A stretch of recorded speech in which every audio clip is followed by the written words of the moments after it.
What's up, Niner Faithful? It's your boy Niner Beto, aka Niner Sickness, in the house, accompanied by my boy Mike, Florida Mike himself. Going to talk a little bit of football tonight, Saturday night. We're not going to be long, but we wanted to come on here and talk to the faithful a little bit of football. Also wanted to continue to let you guys know that we are promoting our YouTube channel.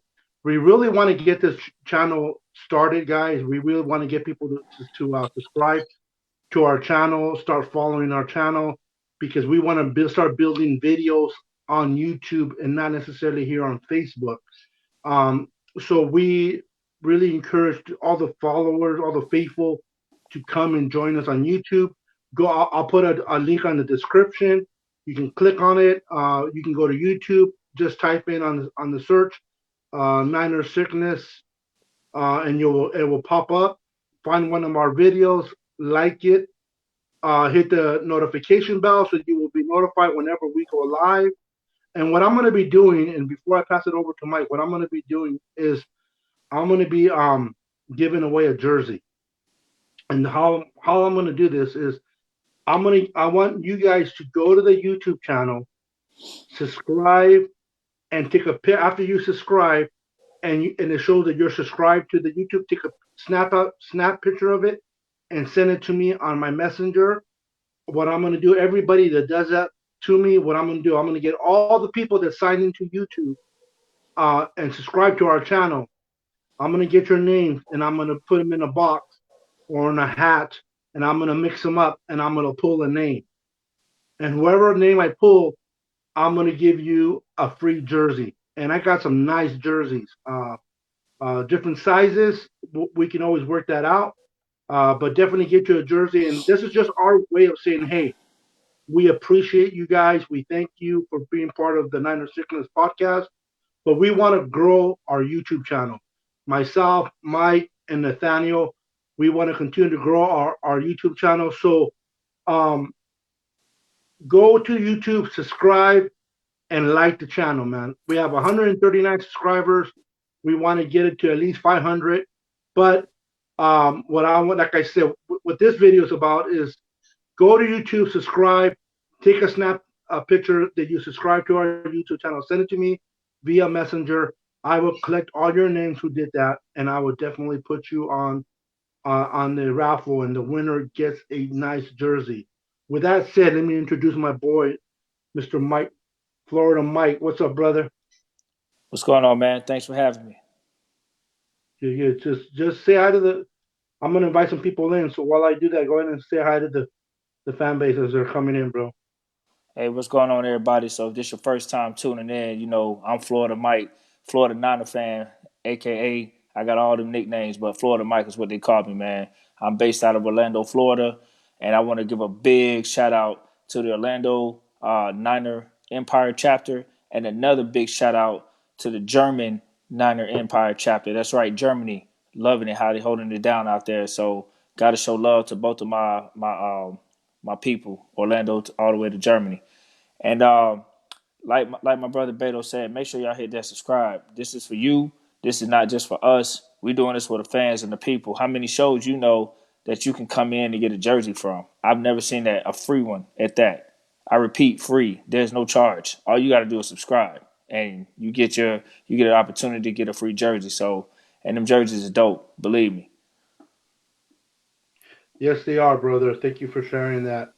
So I just invited some people in. What's up, Ismail? How you doing, brother? Richard Bryant, welcome, welcome.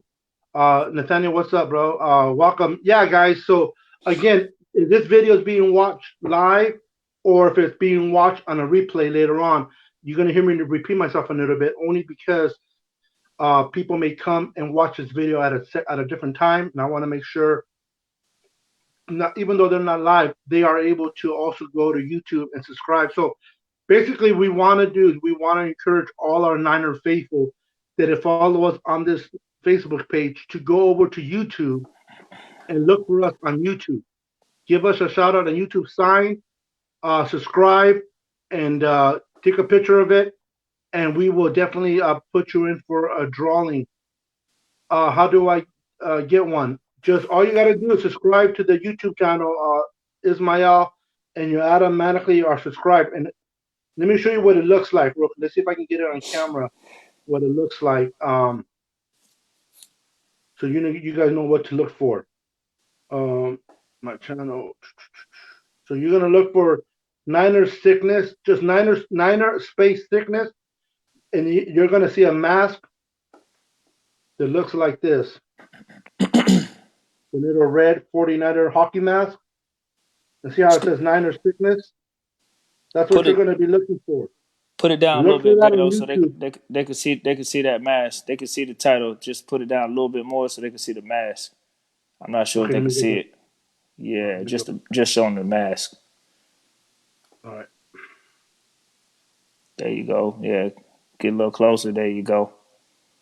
Yep. See the Niner sickness and then the mask. That's what you're looking for.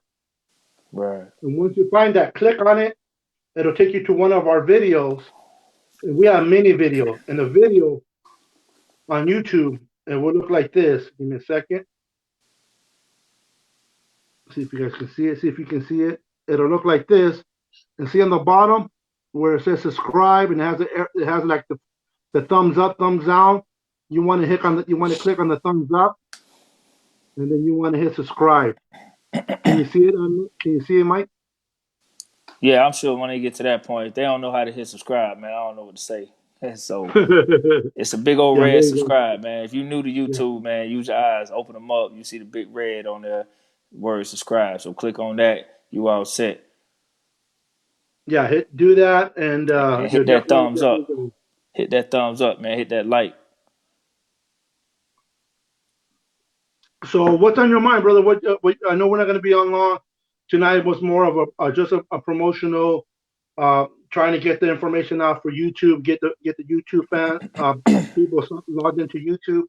But what do you want to talk about? Like, we're not going to be long, but is there anything on your mind you want to share about the Niners? What's going on with the Niners? What you heard? What you might have read?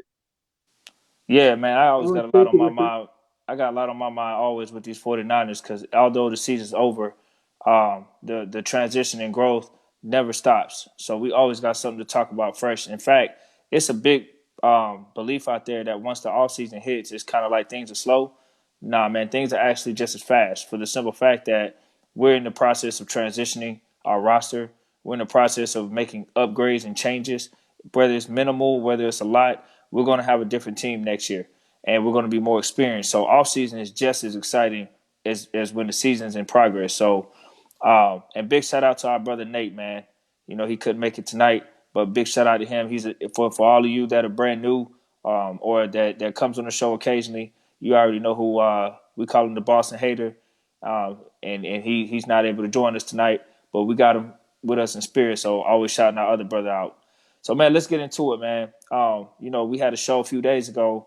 If you guys missed that show, definitely go watch the replay. But for those of you who are brand new or who missed the last show, we talked a lot about Tom Brady possibilities in San Francisco, and we agree that that's not a good move.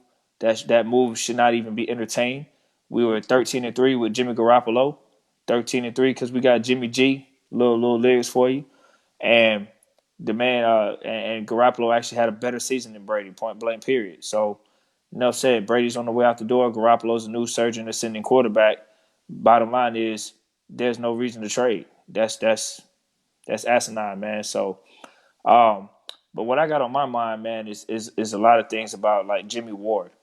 I've been thinking because Beto, you asked a great question. You was like, if we had to get rid of one for the greater good of this team, whether it be Jimmy Ward, Emmanuel Sanders, or who was it? Eric Armstead.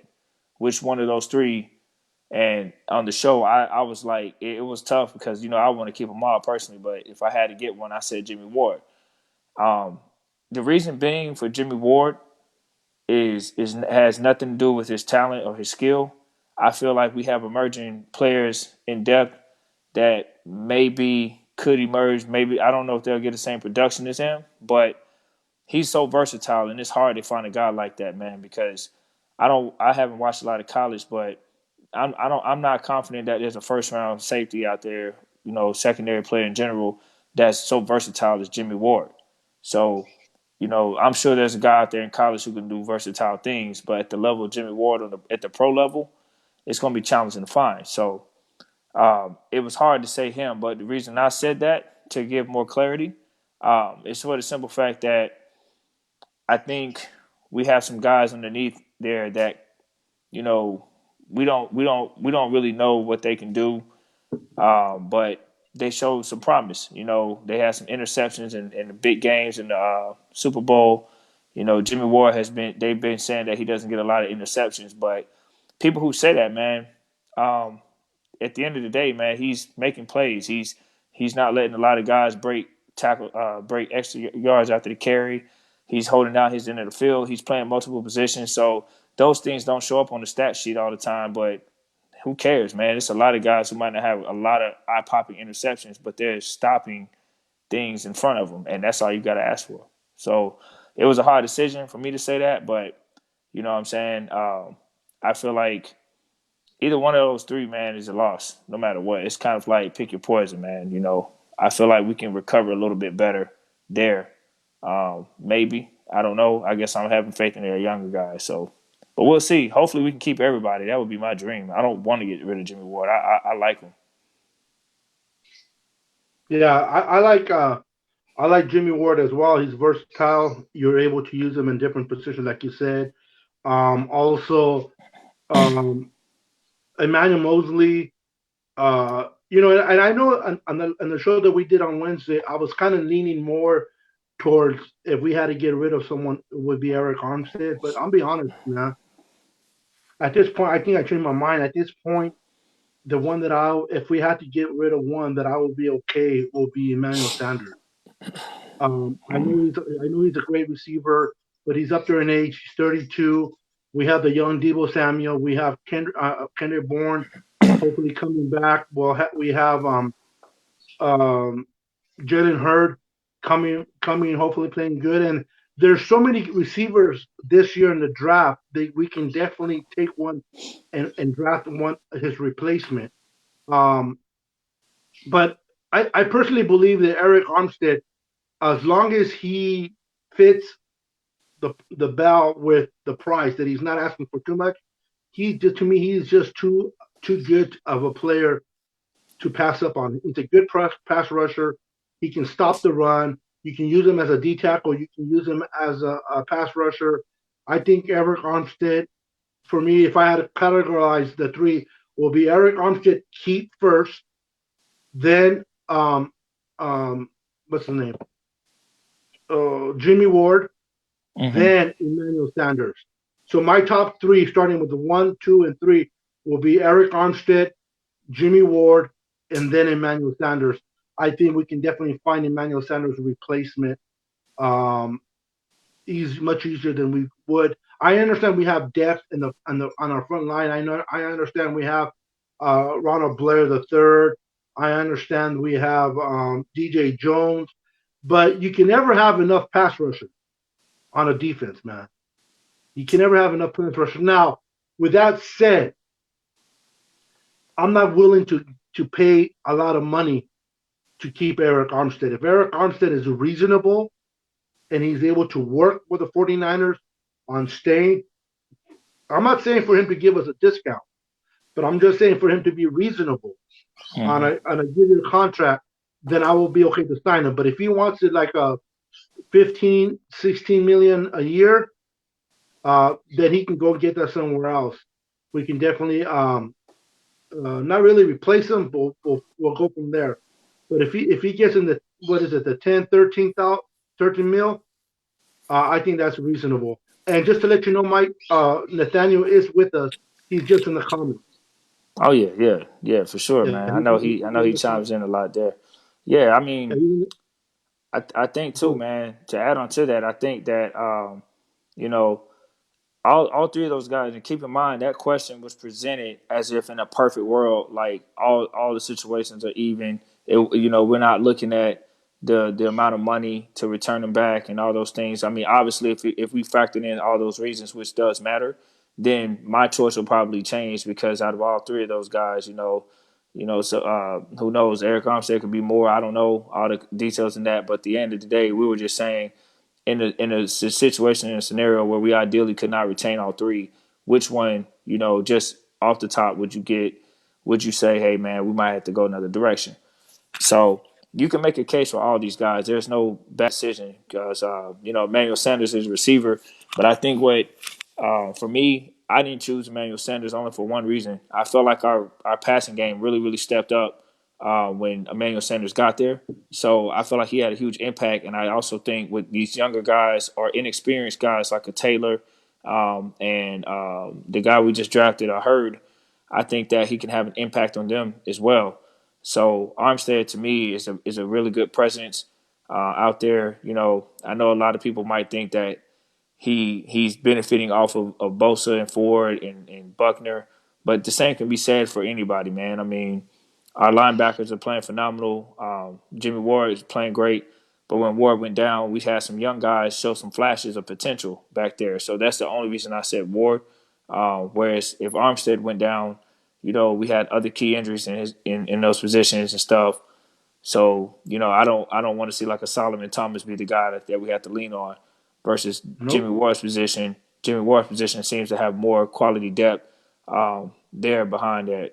Assuming that we have to turn to like a Solomon Thomas as opposed to other guys. So but either way, man, I want to keep Ward. I don't want this to be misconstrued that I'm against Jimmy Ward because I'm not. I'm only asking a scenario question that did not have any factors. I repeat, this question had no factors of salary, of any other situations. It was just if we had to get rid of one, which one would we get rid of at the top of our head? So but yeah, if we factored in all the real factors that will go into that decision, I probably will have a different pick, and that would be based on what's best for the 49ers organization. As always, my stance. I don't care who it is. For the most part, I'm not about risking our mortgaging our future.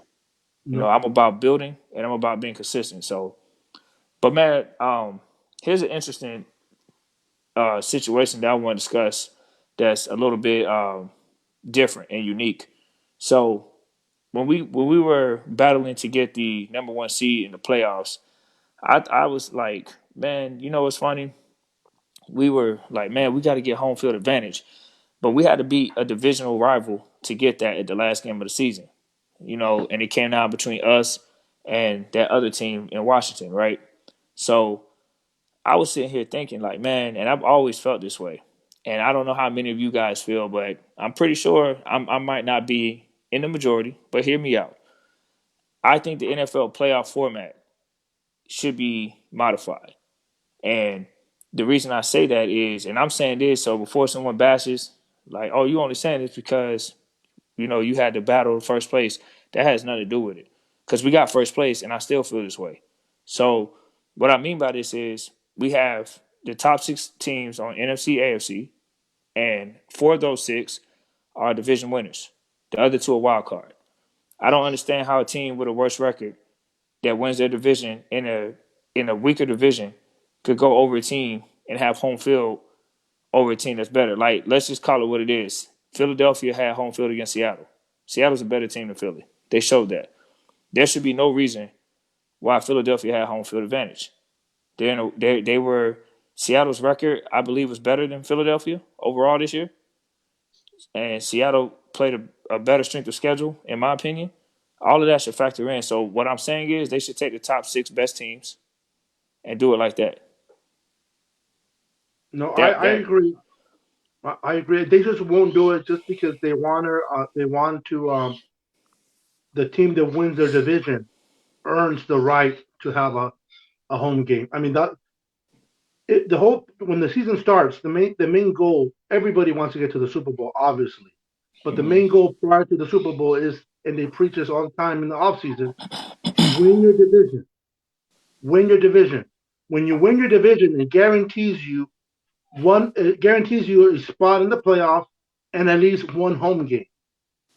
And I understand where you're coming from.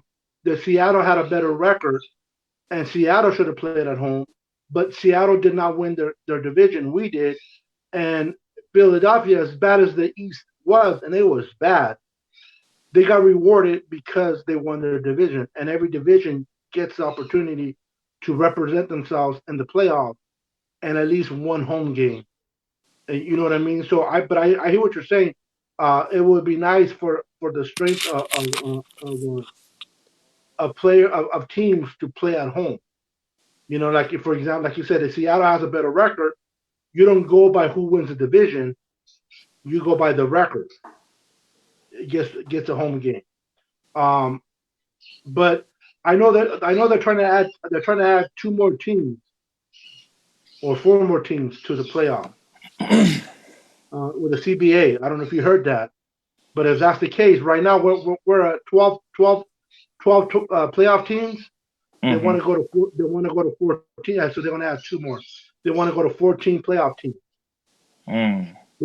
which is a you know what I mean. So, what's your thoughts on that? On getting two extra teams? That means two teams that normally have a better record than a division foe gets the opportunity to play in the playoffs because of that extension. Do you think it's going to be good? Do you think you should pass, or do you think no? Let's stay with the 12 that we have now currently. I mean, it's a lot of dynamics that I would have to understand their totality format. Like, are they talking about having the same amount of regular season games? Yes. Yeah. See, I'm not with that, man, because all it's going to do is just bring more controversy. So then, if you're saying they're talking about having a total of 8 teams, right? Yes. Instead Yeah, of six. yeah, Yeah. yeah. See, they're going to do the same thing college football is doing, which is what Or I hate seven. about. Actually, 17 on Okay, the seven on the east and seven on the not east, but what do you call it? AFC, seven AFC, on the NFC. NFC. So then I would assume that the first seed gets a bye. Mm-hmm. Okay. I don't like that, man, because it's basically the same thing now. It's just instead of the first top two seeds getting a bye, it's just the number one seed. And then you're having it seems it appears like an extra game, but it's really the same damn thing. They should, in my opinion, keep it in top six because keep it how it is. If they really want to honor the division so bad, if you want to just give a division winner a playoff spot, then they should earn the right to play at home. That's what I'm saying. So if they want to honor division winners, I have no problem with that. But don't do it based upon they strictly won the division and that's all they need to get home field over a wild card team when a wild card team can have a better record and a harder division to get in the playoffs. Like I said, this is not about San Francisco, me being a 49er fan and saying this because we barely got in as number one seed beating Seattle. This is about what to me what seems more logical. Like, and I'm saying this on behalf of that team in Washington. And you know I despise that team in Washington. I don't even like saying their name. But at the end of the day, you know what I'm saying? I understand people are gonna have their opinions. It's been a format, that's been around for a long time and people seem to like it. But I just don't like it. I feel like there has been years when San Francisco um, had to come in as a wild card and we're in the tough division. You know what I mean? So that's how I feel. I feel like the year that we had three teams with like 10 wins plus, I can't remember what year it was, maybe 2010, 2011. It was us, it was Arizona, and that team in Washington, right? So our three teams had winning records. We have a tough division, and we beat a lot of good teams that year. But Mm-hmm. Arizona got left out for the simple fact that we put them out. But they were a really good quality team. But you got other teams, other divisions that won, and it's like, why is Arizona out? If that would have been us, a lot of our fans would be saying the same thing I'm saying right now. And it's funny because everybody who's like, nah, man, keep it how it is, if our team was the Arizona went through what Arizona did that year when Arizona beat Seattle that year, and they were like a 10-win ball club and they didn't go to the playoffs and they were better than half of the division winners. Had that been us, our fans would have been pissed. It's almost like everybody that disagrees with me um, doesn't feel that way until it happens to their team. And then Oh yeah. when I pull that up, then they're like, "Oh yeah, you got a valid point." And I'm like, "Exactly," because you can't convince me that no way in hell that Philadelphia should have home field over. I'll say it for the show. I wanna it's off season, so I'm gonna be all right for Seattle, right? Seattle should have Mm-hmm. had home field. If you want to honor Philadelphia, put them in the playoffs, but switch the home and away. Get Seattle has a better record. They go. That's the whole point in playing football, in my opinion. Not crowning some division winner getting automatic home field because they won a division over wild card. It's crazy, but Yeah. that's just Yeah. my look. unfortunately, the NFL or the committee team, whatever that puts it together, that hasn't done it. They haven't changed. I don't see them changing it. Um, unfortunately, but you're right. You would think that whoever wins the division, they still make the playoff. Yeah, But depending on the record, will be right. based whether they win a home game or they have to play a away game. I believe in 20 and like Richard said earlier, he said that if they add the two teams, there'll still be two teams that have the bye, the first round bye, like we did, and who else had it in our side? It was us, In Green Bay. and Green Bay had a bye. But Yeah. if they extended the 17, the teams that would have made it in on both sides would have been the Rams would have made it in this year, and the Steelers would have made it in the AFC. So those two teams would have made it in. Yeah. Because the Rams had if I'm mistaken, the Rams had a better record than the Eagles. I mean, you look at our division, okay? Anybody outside of the NFC West, I mean, you can say what you want, but the NFC West, at the end of the day, has had the toughest division, in my humble opinion, in the last decade. More than the last decade. Like, name me one division outside the NFC West in the last since I don't know 2000. When was the last time the Cardinals went to the Super Bowl? Because they was the team in our division that haven't been in a while. What year was that? Was it like '05 or something around there? No, yeah, around there. Okay, so you take the NFC West since let's take 2005.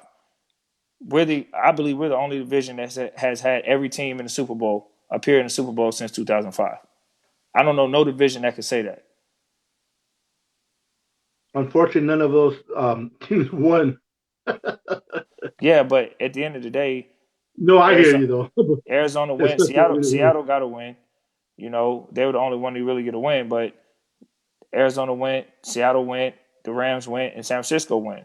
So I think at the end of the day, um, it's I'm gonna ask this, and I'm gonna put it like this: this year, it had San Francisco not won the last game of the season, and we had to go to Philadelphia. Don't you think that would have impacted our chances in going to the Super Bowl because we had to play in cold weather in Philly, knowing we're a damn good football team and we're much better than them, but because they get the advantage of home field because they have a weaker division and they barely limped their way in, our our ball club had to go there. And I get the better team should win, blah blah blah. But the reality is, man, it's a big difference when you're coming from California to the East Coast, having to turn around after playing an emotional game like Seattle, and then having to go play in Philly. Like that's just I don't understand that concept, man. There should be no reason why we go to Philly or Seattle go to Philly. Philly should always come over here with that record they had. That's just my point. Me personally, I don't really like division winners. I think I don't like it. I feel like you're just giving a team um, a spot just because they're the best in their division. I don't think all divisions are equal. So therefore, take the six top best teams like the NBA would do. They take the top 8 teams. They don't care about divisions. It don't matter if you win your division in the NBA. The top 8 teams are going to go. Period. And in the NFL, I would like to see the top 6 teams go. So that way, it's kind of like let's duke it out. You know what I mean? But then again, um, at the end of the day, everybody doesn't play the same schedule.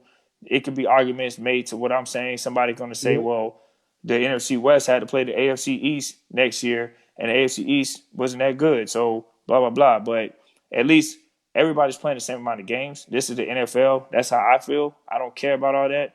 I just want to see the top 6 best teams go. Period. You know what I mean?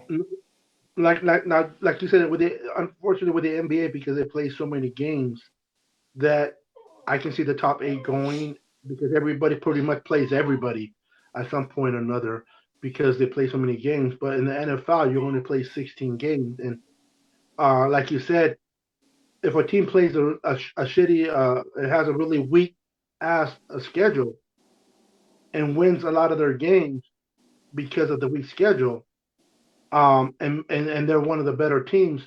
And let's say we have a harder schedule, we win games, but we don't win enough. Would you be okay that we don't get in the playoffs, even though we have a better? Well, it won't be. It won't say you can't consider a better record because you're saying the best 6 teams with a record gets in. So if we lose more games, I guess in a nutshell, if you're good enough to be there, you just got to beat the teams you play. And if you can beat the teams you play, and your record stays good, then you deserve to get into the playoffs. I just wish the NFL would have it a way where they can even out all the games to all the teams. But there are some teams that play some weak ass. Look at the New England Patriots.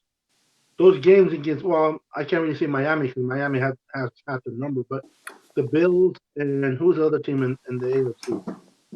Uh, They got the Bills, they got the Dolphins, and then they got damn, who else are we forgetting? Oh, the Jets. The Jets. the Jets. Jets are easy win. So are the Bills. Unfortunately, the Dolphins has given them a run for their money, which I like the last few years. They just can't beat for some reason they can't beat the Dolphins. Proven this year that I mean the Dolphins were the reason why the Patriots did not have a bye in the playoffs, and they had to play in the wild card because of the loss to the Dolphins. But I like what you said. I like the idea that the best 16, even if they wanted to make it seven, the best, what is it 12, 13, 14, the best 17 with the best records get to go in, and then based on the records themselves, gets categorized like who's first, second, and third. Who gets the buy, who doesn't get the buy based on the records. I mean, that'll be a nice concept. Unfortunately, I just don't see the NFL changing it anytime soon. I don't see that happening. I think they're always going to keep it where if you're a division winner, you automatically win in your division. You automatically win, and you get a bye at home, whether it's fair or not. Just like the Eagles. And I think to your point, if we would have lost the last game and we went to the Eagles, just because Seattle beat the Eagles this playoff season, doesn't guarantee that we would have. And you're right, we had a better record. Can you imagine us having a better record going to Seattle, going to the Philadelphia Eagles have a worse record, and we happen to lose on a fluke or whatever because of the weather? Um, where's the fairness in that when we earn based on having a better record to stay at home? But just because we didn't win our division, Seattle did supposedly. We didn't get a chance to play at home. So I agree with you. I don't see why two teams in the same division can have buys. Like in this case, it would have been Yeah, man. the Like Niners and Seattle with a bye. to me, it'll make your division have more pride in its games as opposed to just saying like, we had to do this, do that, blah blah blah. Like at the end of the day, man, like you know, Seattle had to go to Green Bay, for example. Seattle's a better team than Green Bay, in my opinion. But going to Philly, going to Green Bay after playing against the Niners, Week 17, that's a lot. That's a lot on a team that's had a damn good season, even with the injuries that they had. You know what I mean? I still feel like they're a better team than Green Bay. Had Green Bay gone to Seattle, I really feel like Seattle would have won that game, and they almost won in Green Bay. So it's kind of like, man, you know, I don't know, man. I feel like it also helped with the last couple of weeks, just players sitting out because if you got overall record, guys are going to have to battle every week because they want to make sure that teams behind the hills don't catch up to them to get that number one seed. So it's a lot of reasons why I feel like that, but um, yeah, man, it is what it is. I saw a comment from my brother Nate saying something about the NBA division matters. Well, we had, if I'm not mistaken, we can go look at the NBA playoffs. I'm an Orlando Magic fan. There was a year where we had damn near our whole division in the playoffs. And I mean, like, Orlando made it. I think the Wizards made it, or the Hornets, one of them, and then Miami Heat. Like, we had 4 or 5 teams, if not all, if I'm not mistaken. It was recently too, so go check it out. A few years ago, we had at least 80% of our division in the playoffs. There's only 8 spots. So what I'm saying is, division if division really mattered about that in that way, the best overall team's record is going to get home court advantage, despite who won what. Because if you're in another division and your record's worse than the second place team in Orlando Magic division, that team, that second place team is going to have home court, because they got the better overall record. That's what I'm getting at. You know what I mean? So again, we had 4 teams that made the playoffs because we had the best division in basketball that year, and we were able to take 4 teams and put them in the playoffs. I think the NFC West has had legitimately 3 teams that could be in the playoffs, you know, a few years, more than one. So that's all I'm getting at, man. I don't like seeing tough divisions get robbed of an opportunity when they're clearly better than other teams out there, man. You know what I mean? But it's just my opinion. But I'm not with expanding the 16, like keeping it more than 6. I want to keep it at 6. 6 is fair enough, especially when they're playing 17 weeks of football. So six Yeah. is plenty. You know what I'm saying? What are your thoughts on? I think Nate brought this up earlier in one of our conversations, so I don't Mm-hmm. want to take credit where credit is due. But instead of the NFL adding an extra game to the schedule, what are your thoughts on having 2 buys instead of one per season per team? In other words, every team gets 2 buys instead of just 1 buy. Like, are they gonna cut the playoff preseason game out, or is that assuming we still have 4 Yeah, preseason games? cut a preseason game out. So cut the whole preseason, or just like one, keep it like 3 preseason Well, games and one. add a bye week. Yeah, I mean, me personally, I don't like preseason at all. So, I would say do away with the whole preseason. I don't care about preseason. But I understand in the business, and some fans they like to see, younger players like rookies, see what they have, see what they got. But you're judging this based upon them playing against other rookies and second string guys. So it still is not really a clear indication of what they can do and what they can't do. I feel like, man, just jump right in the season. Let's get into it and grow and have those growing pains, and then that's when it gets more interesting, man. When your team has to go out there, you got a rookie who's green and they never played. They don't have no preseason to get warmed up. They got to go in week 1. They do it in college. They don't have no preseason in college football. So NFL, but same thing. now keep in mind, college can keep more than 53-man roster Right. available. Right. The NFL doesn't. So how do you determine out of the 90 roster that you start with, who are your best 53? Well, I If you mean, don't have those preseason games for the rookies to kind right. of battle out the positions, I'm just wondering how would they figure out which? I mean, we know who the starters are from the year before, but how do we evaluate the new guys that we bring in if we don't have those preseason games? Well, I mean, those guys practice. They do OTAs. They know what they got, man. I mean, preseason to me doesn't really show anything, in my opinion, because how many guys have played in preseason, have shined in preseason, and they don't pan out to the expectations they thought they would do in the regular season. We've seen that countless of times. So, or you Okay, got guys who don't play in the preseason at all because they're hurt, and then they come in the season killing. Did Bosa play in the preseason this year? no, Perfect example. If he didn't, I don't recall. I don't watch preseason, so I don't know. But I'm aware that he was hurt, so I wasn't sure if he played. But if he didn't play this preseason, how do we know that he's going to be great? He's a first round pick. He got a ton of potential. Looking at the eye test, it wasn't hard to see Bosa as a starter on this team. You know what I mean? but the key thing you just said right now was he was a first round pick.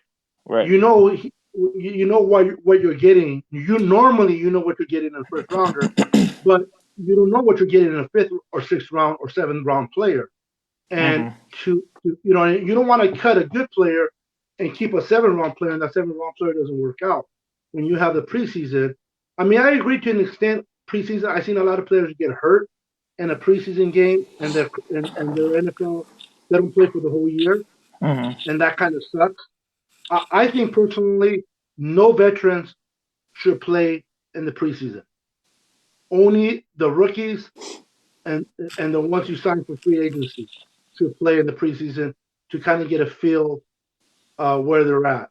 But mainly all the draftees should be the ones in the preseason. Maybe they should just have 2 preseason games instead of like it's absurd that the team that plays on the Hall of Fame day they actually have 5 preseason games. That's crazy. Those Mm-hmm. are 5 opportunities to get hurt on a player. You know what I mean?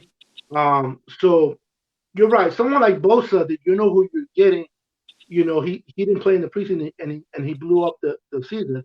But someone like I don't know, Debo Samuel, you kind of didn't know what you got in him. There's certain players out there that you kind of want to evaluate and see where they're at. And I understand what you're saying about the practice, but practice they really don't go against other schemes. They don't go against other teams. And even in practice, you can't really get a complete layout of what you where you're at. So I'm for the preseason. I like the preseason. I just don't like that there's so many. I think we should cut it down to two, maybe three, and then don't have the pros, or not the pros, but don't have the starters play at all. You don't want a starter get hurt, and they have had starters get hurt, and then they're off for the whole year. Because they lost on the meaning of the team. So I'm for that. But back to the question. Let's just say we remove one preseason game, we play three instead of four, and they have two buys. What are your thoughts on that? I mean, I don't know, man. I'm not really a fan of changing a whole lot. You know what I mean? If they do that, I mean, it. I guess I don't understand the purpose of increasing the bye weeks. I mean, what is the purpose? I guess in them considering, okay, we remove 1 week of preseason, 3, 4 weeks of preseason. It's the same to me. Doesn't really matter. Two bye weeks. I mean, it's better for the players because they get more of a break. But you know, at the end of the day, it's like, what are they trying to accomplish? How many, how many teams and players really, as fans, are they going to really like that? And as players, because at the end of the day, what's the goal? You know what I mean? Because I just feel like preseason in general should just be gone. I mean, by the perspective of what you were saying about how do we know what you have, you could say the same thing about your veteran players. How do you know what they have if they're coming in from a new team to another team to a new team and a new system and a new scheme? Because Correct. a lot of them are proven players, but they don't always fit in with another team and perform. We've seen people in the preseason like the Browns go 4-0 and then they go 0-16. Remember that? If that preseason really was a true indicator of what rookies they had with potential, nobody would have predicted they went 0-16. That they went 4-0 in the preseason. There was one year the Cleveland Browns went 4-0 in the preseason and went 0-16 in the season. So based on preseason being a so-called indicator, damn, I mean, if they were 4-0, shouldn't they have won one game? But they didn't. So I think if we're gonna do preseason, um, you know, I don't know, man. They, like you said, the starters playing is kind of pointless. We already know kind of like what you got for the most part. If you want to do preseason as an evaluator, then limit that to players that are on the cusp of making this team or potential to make the team, and that way you get those rookies playing their hearts out. So that way the preseason will be excited for that purpose, not seeing a series or two of Jimmy Garoppolo coming out there running a vanilla offense and risking the whole season getting banged up and hit, or a fluke injury happening from a meaningless preseason game. I hate preseason. I'm gonna tell you up front. I say jump right into the season. I don't give a damn. You take the best 53 players that you see every day and you run with it. And if you made a mistake, that's on you as an evaluator. Every team has to follow that principle. That's how I feel. You can always, get a man on the injury reserve roster or put him out there if somebody gets hurt and move them up to the starters, and then that's when they get the opportunity to show what they got. Because the league, everybody gets hurt, they get banged up. We know that as Niners. Last year we had a ton of injuries, so those guys that we were wondering about the preseason, that's their chance to come in and shine and show what they can do, right there. You know what I mean? But that's just my humble opinion. I hate preseason with a passion. I don't watch it, and I never will. What's the last time you actually watched a preseason game? I can't remember. Really? Yeah, I really can't remember. Um, I don't remember, man. It's been maybe since In Living Color was in style. In living color? Yeah, and Living Color Wow. was hot. Yeah, I think I watched the preseason around maybe the mid '90s because I was a huge Steve Young fan. I just watched regardless, but I stopped watching preseason, man, a long time ago. Once the salary cap No. came in, I stopped watching preseason. Probably, I really never watched it before, to be honest with you, man. I probably watched a half of a game here and there. I never cared about it. It was just pointless to me. Always has been. Would you go and watch the Niners practice if you were living close by? If they had a practice day, would you go watch them practice? As a fan, I'd watch the Niners anytime, but I wouldn't sit there and be like hype. Put it like this: I watch the 49ers practice. I don't mind that, but the preseason to me is just an extended version of a practice. It's just Exactly. right, but to me it makes fans delusional because in the preseason, how many times have we seen players get a lot of hype because they have great preseason? Like let's just use this year. Jimmy Garoppolo didn't have a great preseason game, and people were like, he don't look that good. And then he came back the True. next week and had a better game in the preseason, and people were like, oh man, he might still have it. And at the end of the day, he went 13-3. Nobody cares. Like I didn't watch the game, but I heard Jimmy Garoppolo went like then they said his passes were flat. He didn't look good. He didn't even have one completion. There was one of those 4 preseason games. He had a horrible game, right? After that game, if I came and said this means nothing, he's gonna be the best. We're gonna have the best team in the NFC. Everybody would look at me sideways, right? And guess what happened? He went 13-3 after a horrible preseason, few series of snaps. And people got all panic about Jimmy Garoppolo. Man, is he going to be the real deal? I'm like, stop. This is a preseason. They're running vanilla offenses every single play.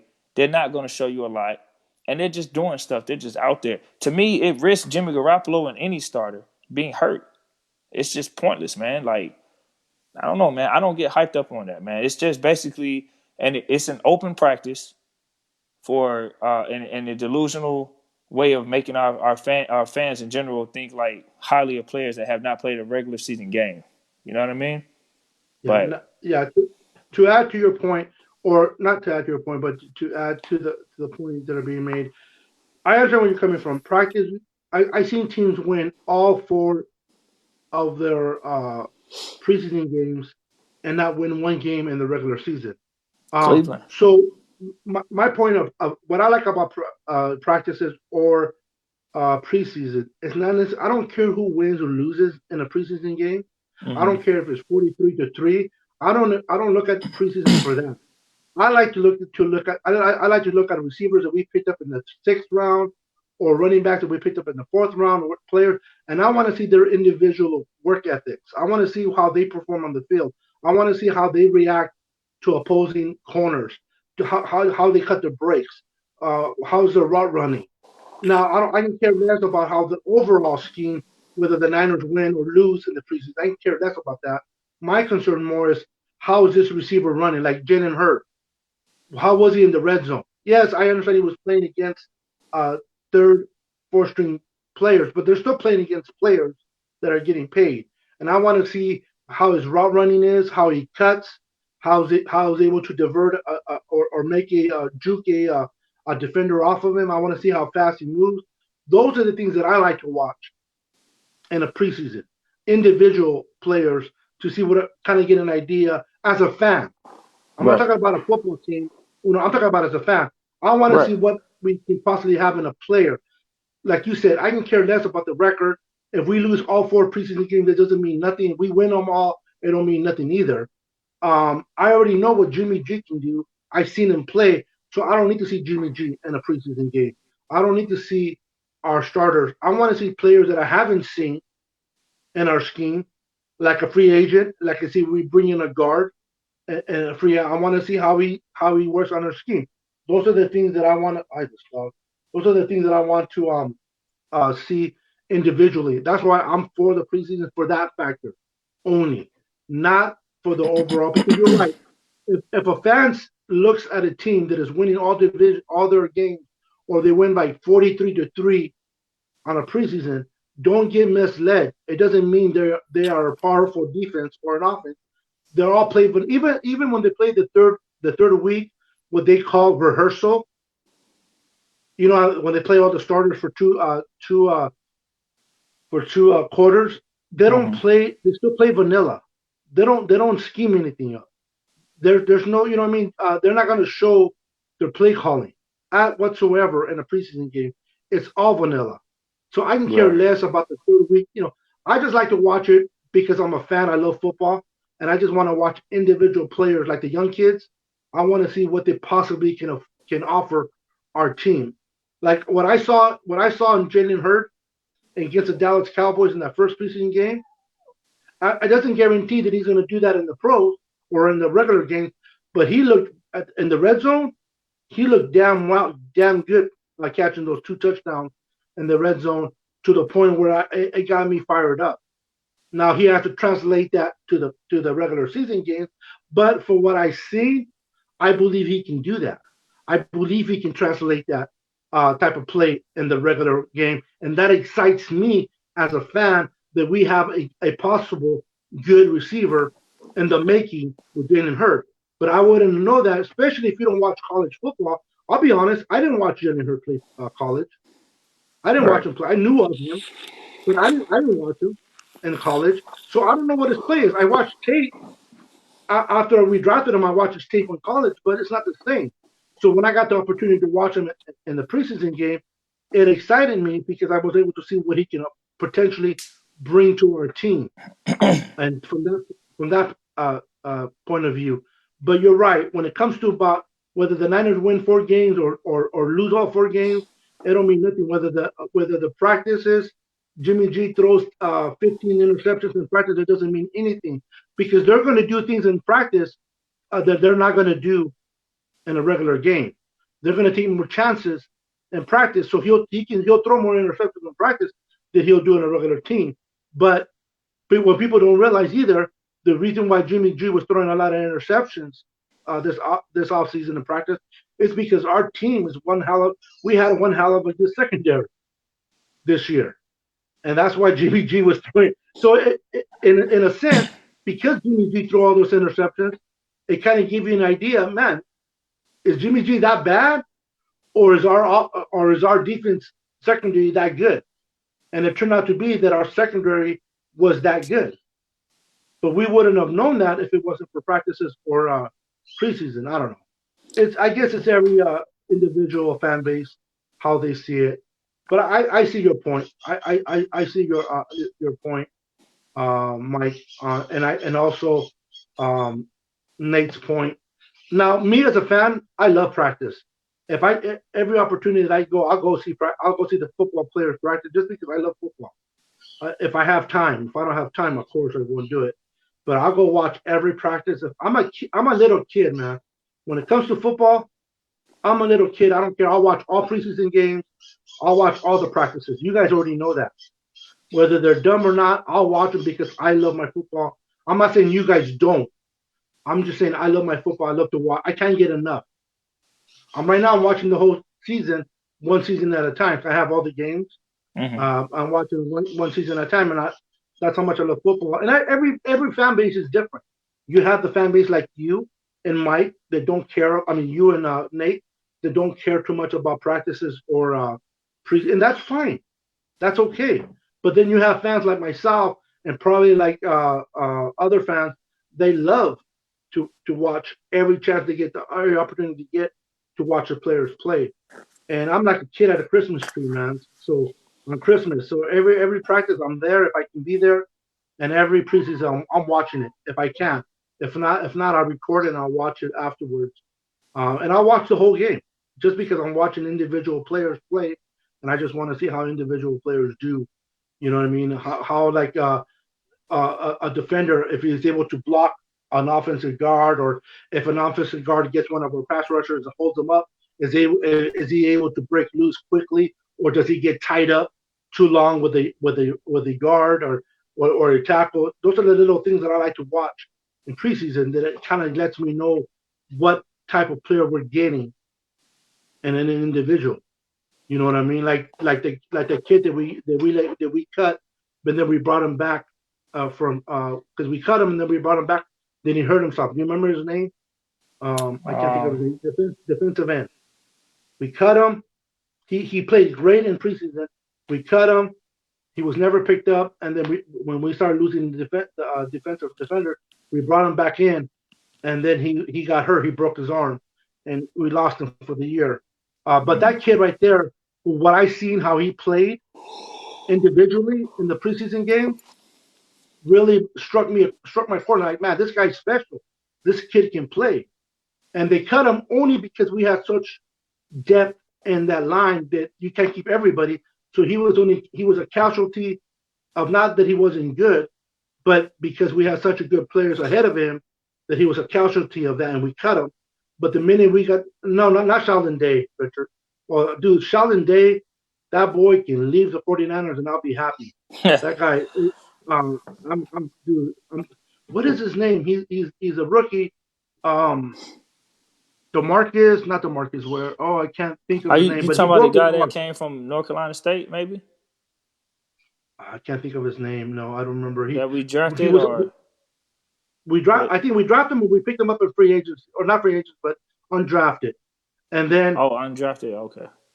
yeah, so he played for us. He played really good. He had a few, and then we cut him because of casualty. No, not Givens. I like Givens. Oh, I can't think of his name. He's a Givens is more of a D tackle. This I guy mean, was a defensive end. I get what you're saying. I mean, from a But fan anyway, perspective, we brought him back only because we were able to see what he can do. right? And I like that and as soon as we brought him back, he played really good for us. Unfortunately, he got hurt. So just Yeah. for those purposes, I love preseason games, but I Hmm. think four of them is just too many. I think two. Yes, Demonte Moore. Thank you. So yeah, thank you, Demonte Moore. That kid. When I watch him play in preseason, as an individual, I like his techniques. I like the way he was able to get off the guard. I like the way he was able to get off the tackle. I love this, and I watch him individually, and I wouldn't have that opportunity if it wasn't for the preseason game.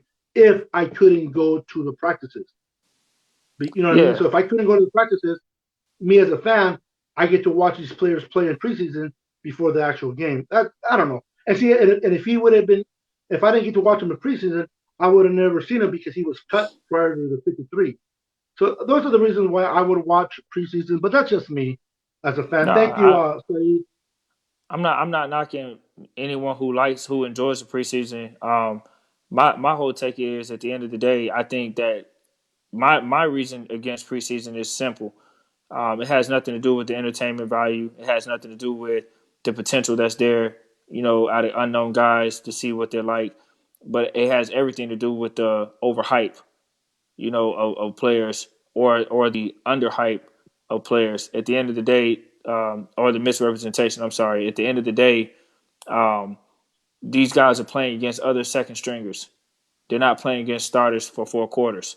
So if they have a highlight or they shine or they catch an amazing pass, okay, cool. But they're doing that against backups, and then they're not playing against starters the whole 4 quarters where they're locked in to have. So for me, it's kind of like saying, "Hey, look at this toy that you got," but guess what? When he gets in the season, nah, it's almost like emotional for a lot of people, and I think over the years of me watching the NFL, I've seen so many players that have came in as a fourth or fifth round pick and exceeded expectations, and then in the preseason, and then when they get to the season, people are like, "What happened to this guy? He looked all world."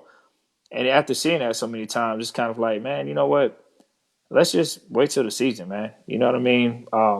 I don't want to get too hyped on anyone, even if they have potential in the preseason. Cool, So that's how I feel. I'm just looking at the end of the day. Those 17 weeks is all that's going to really matter, and if they can do that in 17 weeks against starters, against uh, the first string, then kudos to them. You know what I mean? So we'll see. But yeah, um, Yeah. No, but I agree. And real quick, as I call it a night because it is getting late, and I know you're a tired brother, and I respect that. I'm good, I man. just You want to got me. do. You got me. I think you got this show going on, man. It's we got a good conversation that we didn't really normally have. So Yeah, yeah, that's good. It's good to have these topics. It's good to agree to disagree, and it's good to have different to have different point of views right. and perspective of our team. Because me and you and Nate, even though we are the main three characters of this show, we are three individuals that have our three individual ways. We have our good and we have our flaws, and what how we believe about our team. And like Nate, and I'll bring it up. Nate says practice, zero entertainment value. Now, Yeah. that's I can respect that as his point of view, but I don't agree with him because, and I want to see how many fans watching this show agrees with me or with Nathaniel. Not that I'm trying to start a thing here and there, but I think that watching practices is a lot of entertainment. I enjoy watching practice. I like watching players go against each other and to see which player is better than which. I like to see the offense against the defense. I like to see the offense trying to school the defense or see the defense school the offense. I want to see the I want to see the corner trying to school the receiver. I want to see the linebacker trying to school the running back. Those are the things that I like to watch. So my question to the watcher, to the fan base, do you think, do you agree with Nathaniel, the Boston hater himself, that practice are zero entertainment value? Or do you agree with Niner Sickness that practices are fun and they are damn entertaining? They can be entertaining. That's what I want to. And it's not about who's right and wrong. I just want to see who has which both of us have more agreement with our fan base. So I like practices. I like preseason games. Nathaniel doesn't like practices or preseason. Nate doesn't like. I mean, Nate doesn't like it. Mike doesn't like preseason, but he said he'll go and watch a practice occasionally if he could. But I would like to get everybody's input.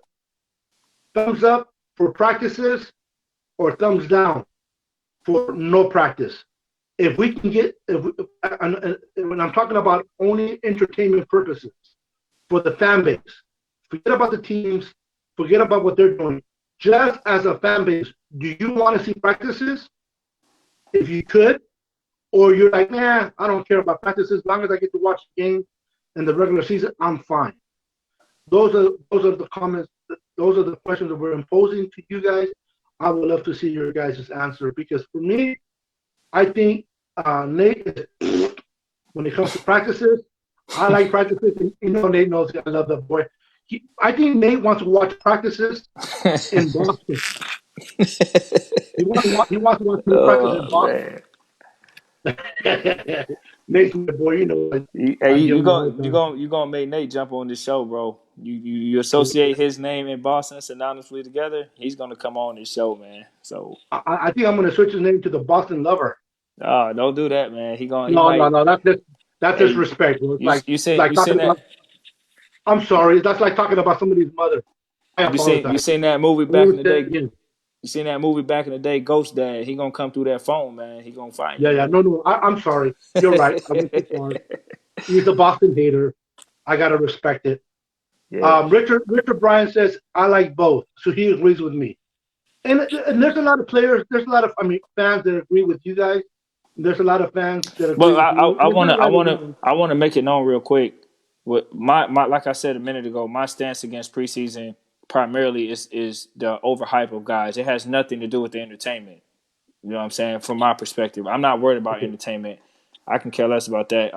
Because there's some games in the season that's not quite entertaining, and I won't watch that either. Like I'm not going to sit down and watch the Browns play the Jets. I don't care about that, and that can be a regular season Really? game. Nah, I don't care about that. I watch San Francisco. I like to watch San Francisco become an expert on my team every season, and I'm fine with watching my team. I don't mind watching other games here and there, but I don't care about anybody else. I care about the 49ers only, and I'm like that across the board. In every other sport, I have one team in every sport, and I watch that team. So when people come to me about stuff, like when we're talking about Garoppolo, for example, and how I'm defending Jimmy Garoppolo's Super Bowl performance, and I'm defending Kyle Shanahan for the most part in the Super Bowl. The reason why I can do that with confidence is because I watch my team week in, week out, and I focus on my team to where I can become, very, very aware of my team on a level that others who don't watch my team every week, when they talk about like how we're just a running team, I know they're not watching my team because anybody that's not a 49er fan that says that, they're saying that because they only watch us in the playoffs or a Monday night football game that was on TV. How can we only be a running team when Jimmy Garoppolo had damn near 4,000 passing yards. It's I mean, 4,000 is a lot of damn yards for a season. We have to pass to do that. So we're not just a running team. We're a balanced team, but we're highlighted as a running team because our running makes big plays that gets a lot of highlights, and that's what people pay attention to. So that's why I watch my team. You know what I mean? And become an expert on my team because I watch them. And others who don't watch them every week, they can't really say anything about our team. And if you're a Niner fan, it's easy to have a discussion because we watch our team on a level that other people don't. So even Niner fans, when we disagree, it's more respectable. But when non-Niner fans come with this nonsense talking about what we are, I'm like, hold up, player. We got to put them. We got to unless they watching our team every week like I am, which I know they're not. Because what fan is going to watch our team and his Oh team the yeah, same amount of times? It's not happening. You know what I'm saying? I'm not watching every single game every single week. I mean, there are football fans who watch, NFL Network. They like watching a lot of games. But I'm saying, if you sit down and analyze every single game on every single Sunday, you're going to watch your team first. So you'll miss some other games that are playing at the same time. That's what I'm getting at. You see what I'm saying? So, but yeah, man. If you want to cut it short, man, we could do that. I don't want to bore the fans. I want them coming back. I'm fired up right now. So now when I get into this groove, man, I'm like, let's get it, let's go. I'm ready. But at the same time, I one. respect that. No, it's a good topic to have because you got to remember there's all types of fan base. Now, I agree with you when it comes to watching other teams play. Hmm. If it's a good game, like Right, especially if Dallas loses to another team, I'll right, watch it just because I like to watch Dallas lose. I can't stand Dallas, so I'll sure. watch it. But and I know enough about other teams to have a conversation with someone. But would I emphasize or put all my resources to another team like I do my Niners? Hell no. Yeah, I'll that's watch my that's all I'm Niners saying. twice or three times a season. I'm not going to watch New Orleans uh, Yeah, play the Falcons. I'm not going to watch the Jets play the Patriots. exactly. I'm not going to watch teams like that. I'm going to watch maybe a good game between New Orleans and let's say the I don't know the Seahawks or a good game that I heard was really good. They came down to the wire. I may watch that just because it was a good football played. But for me to watch every freaking Saints game because of Drew Brees, no, I'm not a Saints fan. I'm not a Cardinals fan. I'm not a Cowboys. Damn, no, straight. I'm not a Cowboys fan. I'm a Niner fan. So I'm gonna watch Niner games. The only time I watch the other team is when they're playing my Niners.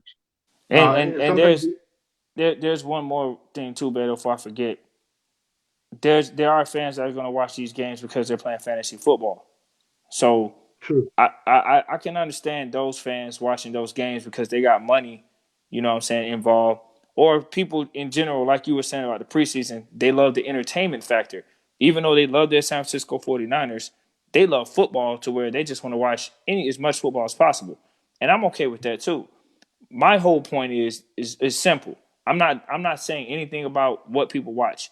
What I am saying is if you don't watch my team like I watch my team, then don't critique my team because Yes, you I can't. agree with That's that. all I'm saying. Like these talking heads is who I'm talking about more than NFL casual fans.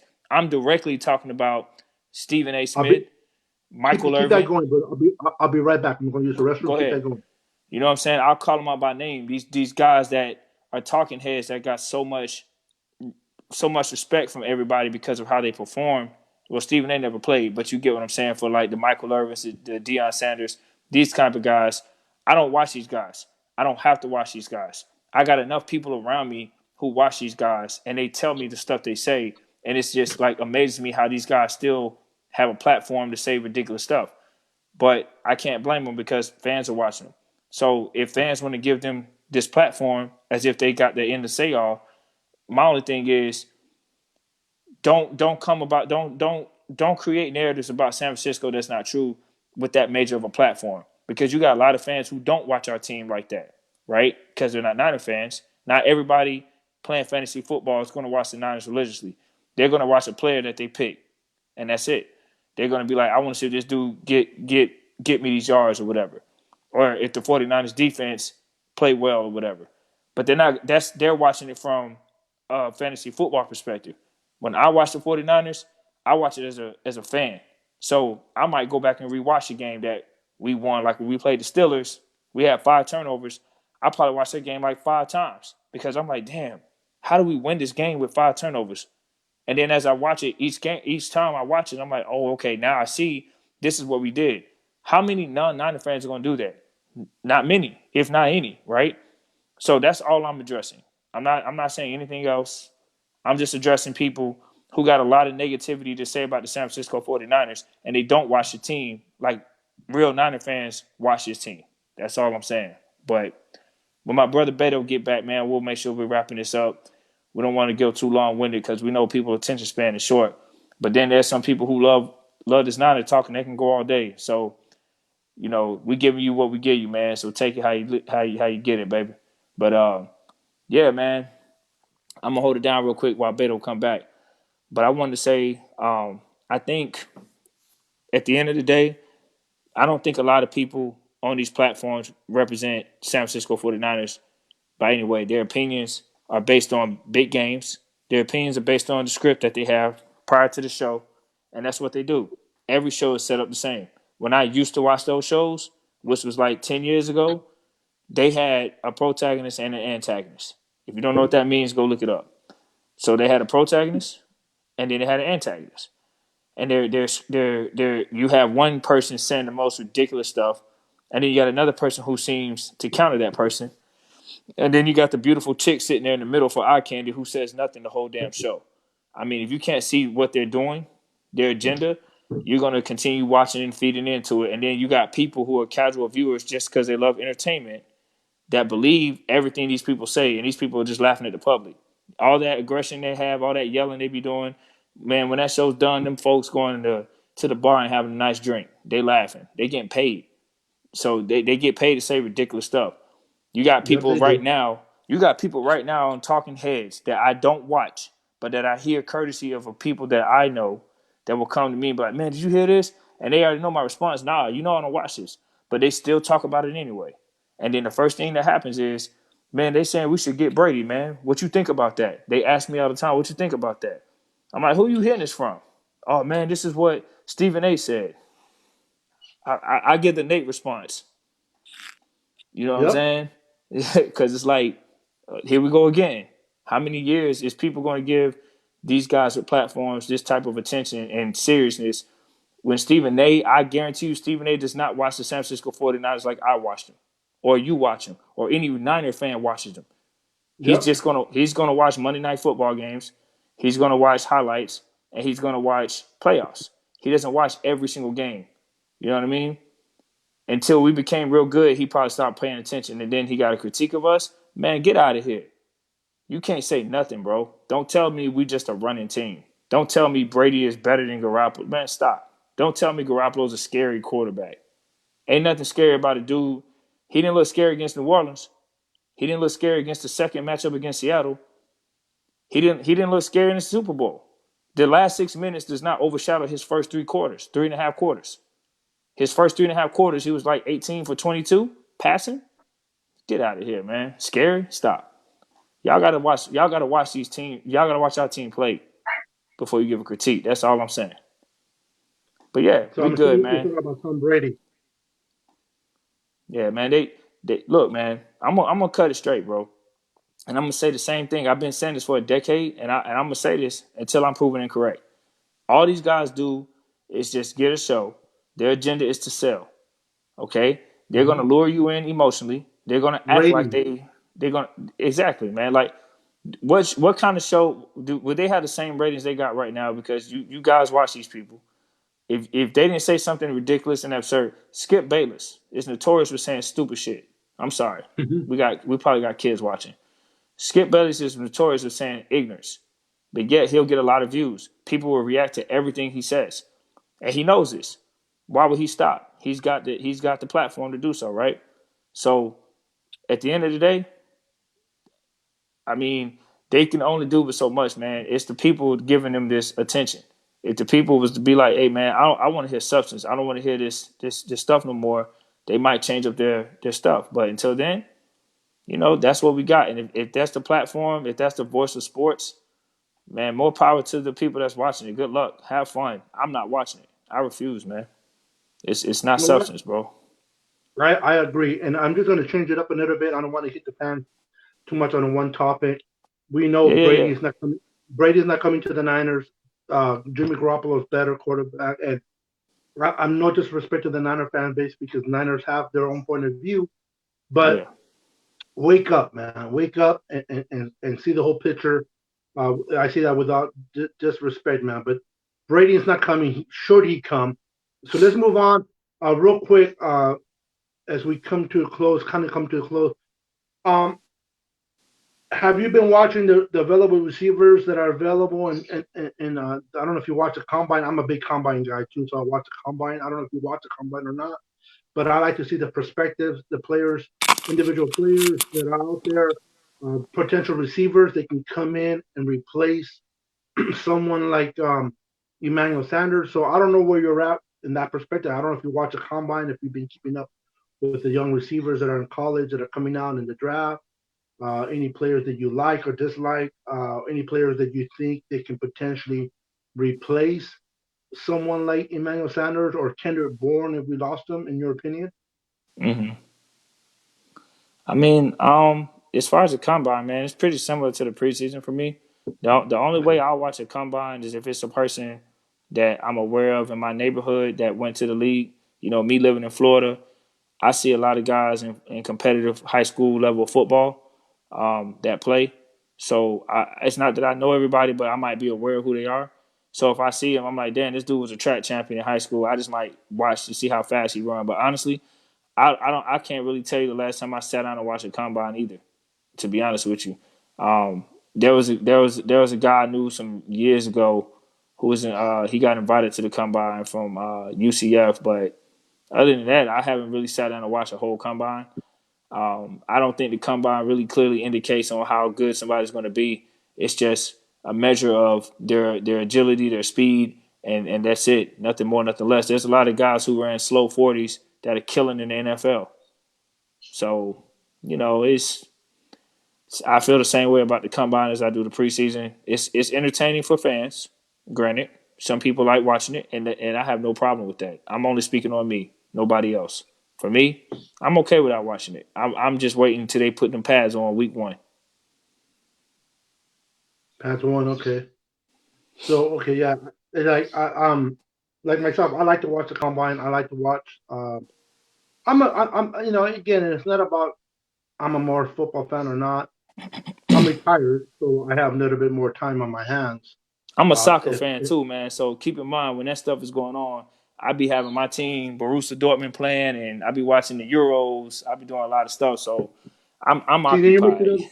Yeah, see, like with me, I'm a football fan first and foremost, basketball fan, and then baseball fan, and that order, and then hockey. But hockey, I don't really get into as much as anything. I'll keep up with football and NBA. I'll watch the draft. I'll watch free agency. Like I'm all into that. I'm the type of person that likes to watch. My wife, I drive her nuts. I'm 365 days old.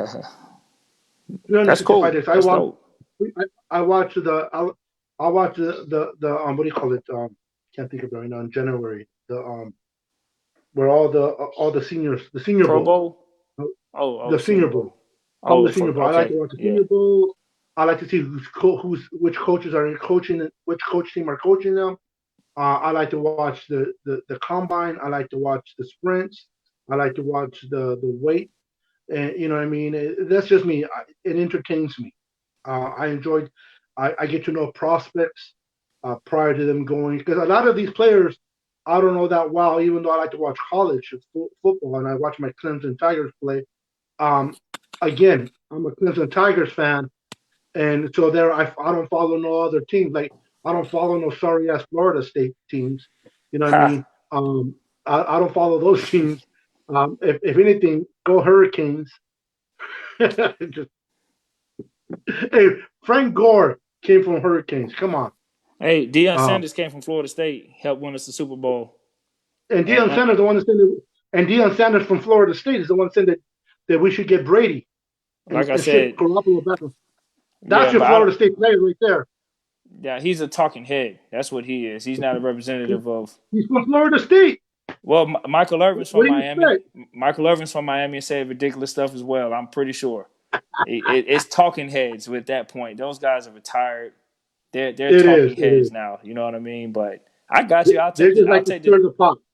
I'll take the cheap shot at Florida State. That's cool. I know my nose is about to represent this March Madness tournament, and Florida State football will be back. I get it. No, I get it. And who's your basketball team? For college or NBA? NBA. I'm an Orlando Magic fan. Okay. Oh, you're just a Florida dude. Nah, I mean, yeah, okay, Well, mostly not the yes. Niners, obviously. Niners are Yeah, California, so you like the Niners, so yeah, duh. yeah. But Every that every basketball, every American team, that I watch professionally, the only team that I don't have a Florida team is the NFL. And everybody who doesn't know my backstory, I didn't become a 49er fan when they came good. Let's make that clear because I know, dang, well, why is that? Simple. I was born and I grew up overseas. I didn't become acclimated to American sports until I moved to America. And before I moved to America, San Francisco was the only American team that I saw. So that's who I became a fan of. First American team I saw was the 49ers. Simple as that. Once I moved to the States, I started getting acclimated more to more sports outside of the real football, as I call it, joking with you American fans, because I know they're going to be like, what? Y'all call it soccer over here? I started watching hockey. I mean, trying to watch a little hockey, baseball, basketball, all that other stuff. And Florida teams, since I live here, I went ahead and stayed to the state. So I got one team in every sport. You know what I mean? And that's how I roll. So I'm an Orlando Magic fan in the NBA. and just to kind of clarify too, that if there are fans, Niner fans that are watching this live, if you became a fan and the team was doing good, that's okay too. He's just stating that he became a Niner fan while they weren't doing good. But if you, because there's a lot of Niner fans that become Niner fans when the teams are doing, like the Harbaugh years. We gain a lot of Niner fans, and I just want to make sure that all Niner fans are respected across the board. So regardless of when you became a Niner fan, as long as you're a Niner fan, that's all that matters. Whether you watch, like I watched them before John, when Brody was playing, prior to Joe Montana, prior to Bill Walsh, I was a Niner fan. Prior to them coming in and changing the culture that we all know who the 49ers are now. But there are players, there are fans that have come in during that Joe Montana era and Bill Walsh era, in the Super Bowl years, and that's okay too. And then there's fans that come in that when the team's down again, because that's one thing about beautiful about football. Football goes up and down, and whenever you come in, it doesn't matter as long as you're a Niner fan, you're okay in my book. As long as you're not a Dallas fan, we're good. But like with me, I'm a big Niner fan, as you know. I'm a big Laker fan. I love my Lakers, and I've been a Lakers fan. I'm not from LA. I'm Northern California, but I love Shaq. I always love Kobe, Kareem, Jabbar. You know what I mean? Magic Johnson. I loved all them back then in the day. And I always love the rivalry. And I'm gonna go back to football, but I always love that Lakers Celtics.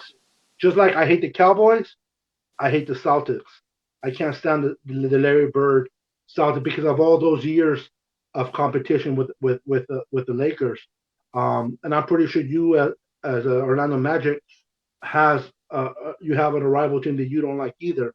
You know what I Oh mean? yeah, But absolutely. sports is fun to. I love sports. And getting back to the combine, I like watching sports. I like to watch potential receivers and where they go, and and and to see what teams they go to, and see if they succeed. Like for example, a lot of you Niner fans wanted Williams, the defensive tackle who went to the New York Jets in the Hmm. 2019 draft. A lot of you guys wanted him over Nick Bosa. There was a lot of Niner fans that wanted Williams over Nick Bosa. If you look at the 2019 stats for Williams, and you look at, a matter of fact, if I'm not mistaken, I heard Williams got busted Yep. carrying a gun into an airplane. Who does that? If you're not a marshal or an officer, Alden I don't care Smith. if you have. I don't care. Yeah, well, Alden Smith didn't have one. He just claimed to have one. He's the Yeah. moron. Nah, He's I'm just a joking. moron. Yeah, but listen, even if you have a permit, okay, you're going to the airport. Haven't you seen enough media in your lifetime to know that you don't, with a permit or not, you don't take a gun to the airport? But anyway, Williams, I think he only accumulated 2.2.5 sacks, and I don't know how many tackles. There's no way he was better than Nick Bosa. So for all those Williams fans, you know what I mean. But a lot of people fell in love with him because of what they saw in the combine, what they saw in his college career. You know, and you really don't know who you're going to get. Obviously, anytime you draft, I don't care if you draft number 1 or number 7, you're always taking a gamble. Look at for example, look at Solomon Thomas. Solomon Thomas was a 3rd round pick. Now he would have been a 2nd round pick if we didn't trade. You gotta remember, if we didn't trade with the Bears, he would have been a number 2 pick. The only reason why he became a 3rd overall is because we moved one back because we traded with the Bears. But still, he hasn't turned out to be a great player. And let's But let's not yet, forget fast too, forward, bro. We had a lot of people wanting Solomon Thomas. A lot of 49er fans saying they gotta get Solomon Thomas as if there was no other options out there. So, I was one of them. yeah. But the thing is, I educate. I think with Bosa, like me, I never had a problem with Bosa coming to the Niners. I had a concern with his injury history. That was my concern with Bosa at that His time. durability. As an alternative, I was okay with going with the dude Allen from Kentucky. You know what I mean? At that time. Now, we all know that Bosa's a better player instantly, even before that. But his injury concern was something that really concerned me. So I was like, I like Bosa as far as the talent, but I'm worried about his injury prone. You know what I mean? History. However, he turned out to not get hurt. So, hey man, it's hit or miss. You know what I mean? But you'll never hear me say, "Don't draft this guy," because of whatever. But I will express concern. So I admit I had some reservations on Bosa, not because of his talent, only specifically from a football perspective, only Yeah. specifically from his injury history because of college and high school, seeing him being hurt a lot more than playing. I was like, man, his talent is great, but man, his injury history is just as great. I don't know. So maybe, Well, yeah. you If he's know, not on the field, how good, doesn't matter how good you are. If you're not on the right. field, you're not producing. I see your valid point. But you know what? I see the. I wasn't mad when we got him because I knew we needed an edge rusher. That's why I said an alternative would be Allen, who's healthier, who might be able to have, a productive season like that. We don't know. So I wanted an edge rusher, and we got Bosa. Cool, and it turned out great. So we agree, man. Like there's gonna be guys that are hit or miss, but at the end of the day, we got to understand like none of us will be 100% right. Just like the GMs will never be 100% right when they pick. So we just hope for the best. And I don't know any team that's got every single pick right all the Oh yeah, time. You know what I'm saying? I agree. But yeah, And just to bring to your point, and Nate brought it up. Josh Allen had a good season too. right on, Very good season right on. with who is he with? The Jaguars. Yep. Now, with that said, with that said, Nathaniel on the comments and Mike on the line. If you had to pick all over again, would you take Josh Allen or will you still take Bosa, knowing that he did not get hurt the whole year? Would you take Bosa or would you take Josh Allen based on how the careers they had the first year? I mean, considering what Bosa did, it's easy for me. Bosa. I don't know what we would have got out of Josh Allen with this scheme, with these players, despite him having a good season with his respective team. But I know what we got out of Bosa, so I'm going to say Bosa. I like that. And I like the way you put it down too. I Yeah. agree. The scheme is everything. It is. Um, but I would think. Well, I was a big Bosa advocate as well. I like Bosa from I like him from watching from Ohio State. I like his brother, but I'm not one that I would love his brother to come to Diner, but I'm not one that making that statement. We're not going to get into that topic. We've done it Yeah. before, and it's not happening. But yeah, they are like I said, they are. It is what it is. We got Bosa. He played the whole year. He did not get hurt. He played injury free, and that's a plus. He won Rookie of the Year. When was the last time we had a first round that has won a Rookie of the Year for the Niners? It's been a long time coming before the last time we had a Rookie of the Year. I think, if I'm not mistaken, and correct me if I'm wrong, maybe I am, but wasn't, wow, I don't know if I have to go back to '97, but no, it had to be somebody before that. Maybe I'm missing it. Maybe Nate knows, or you do, Mike. But I'm thinking, wasn't Brian Young the last Rookie of the Year in Man, 90, that's in woo. 90, in That's 90, like in back in 94, I think? '94, right? Yeah, Yeah. I can't say who was what that year, man. And my memory bank ain't that great with that, but Or, I know who did Brian Young is. Patrick Willis win it? I can't remember. I don't I remember don't either. honestly, man. When rookie of the years are good, but it's just like Pro Bowls are good. I'm focused on one thing: that damn Lombardi and that quest for six. I can tell you about that all day, but I honestly can't sit here and say off the top of my head. I really don't know. But I yeah, agree. man. I hope we're not holding up the show. I know we was trying to wrap up, and Yeah. one thing I will say before we conclude, first and foremost, I want to thank the fans for coming on. Make sure you hit that subscribe. Free jerseys out there, guys. I might jump in on them myself, but I'm already a host, so I can't do that. But you guys out there, man, subscribe and hit that like. And the best thing you could do is spread the word. Don't just come on Yeah. here and say, "Hey, man, good show." Tell everybody around you, man. You know what I'm saying? Let them know what's up. And when you guys put in your comments on there, we're gonna try our best to read them as many as we can because they pop up so fast. So please forgive us and don't think that we ignore or dismiss your comments. But when we're in the middle of a good debate or a controversial topic, we might see a handful of them and they come up and down so fast. So the ones that we see when we have a gap in our conversations, Well, um, we'll make sure we address those. So please keep commenting. You know what I mean? Please keep writing. We're not going to dismiss you. We'll do our best. We'll probably do a better job at addressing more comments as well because we want our fans to be engaged in these conversations too. So this is about you guys, like we said. You know what I mean? But big shout out to the Orlando, Florida Niner chapter Empire, and big shout out to the German Niner chapter Empire over there. That's where I became a 49er fan in Germany, by the way. So the Germans been down with them 49ers, man. This ain't nothing new. So that's what we saw. If you old school like me, you know about the AFN network, and I leave that to the people that was in Germany back then. So we know what's up. just as we call it a night as well. I met a couple of people on the internet from the Germany chapter that Yep. are very. I mean, you guys are the Germany Niner fans are fanatic.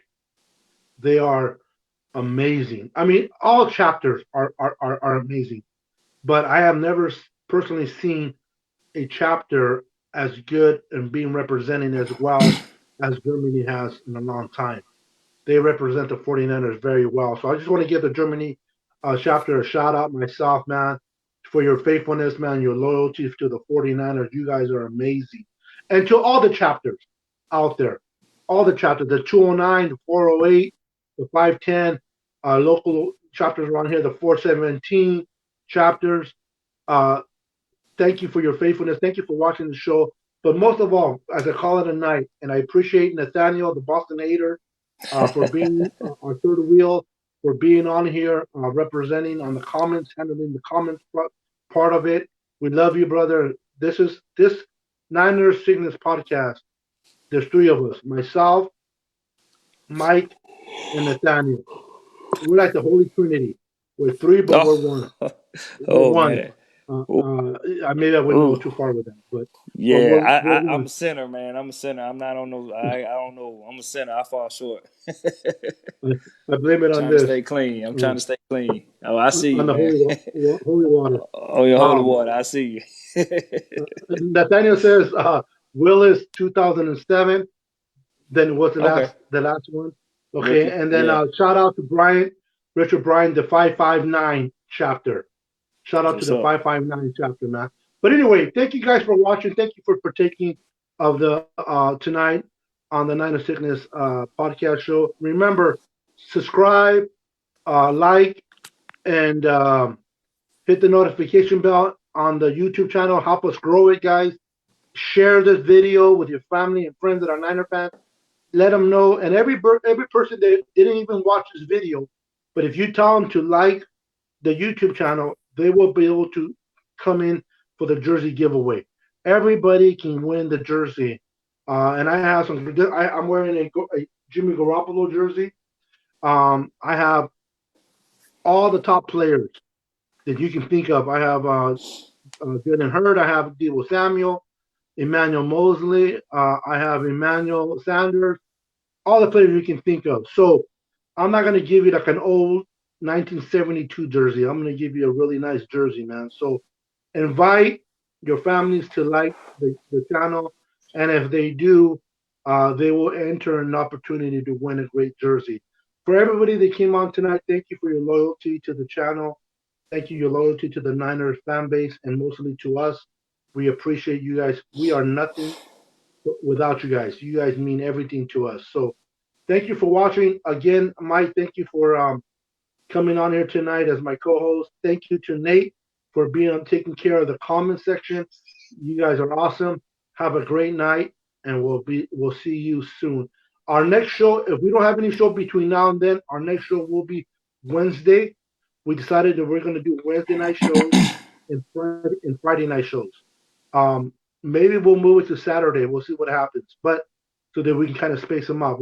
I'll talk around with the boys about that. But for now, Wednesday night and Friday nights, and the time varies. It's set for 7:30, but it varies. That's why it's important to hit the notification bell so that you will be notified when we come live. With that said, we took enough of your time. Have a great night, a great rest of the weekend. Enjoy your Saturday night and enjoy your uh, Sunday. And remember, turn your clock for those that have that. Turn your clocks backwards. We're losing an hour here, especially here in California. So if you're watching from California, remember, do we turn it back or turn it forward? Oh man, Then I goes believe forward. it. Go forward, yeah. Face, yeah, yeah. We lose an hour, so yeah. So you move it forward. With that said, thank you for watching. Good night, and God bless. We are out. Bang bang, Niner gang. Bang, bang.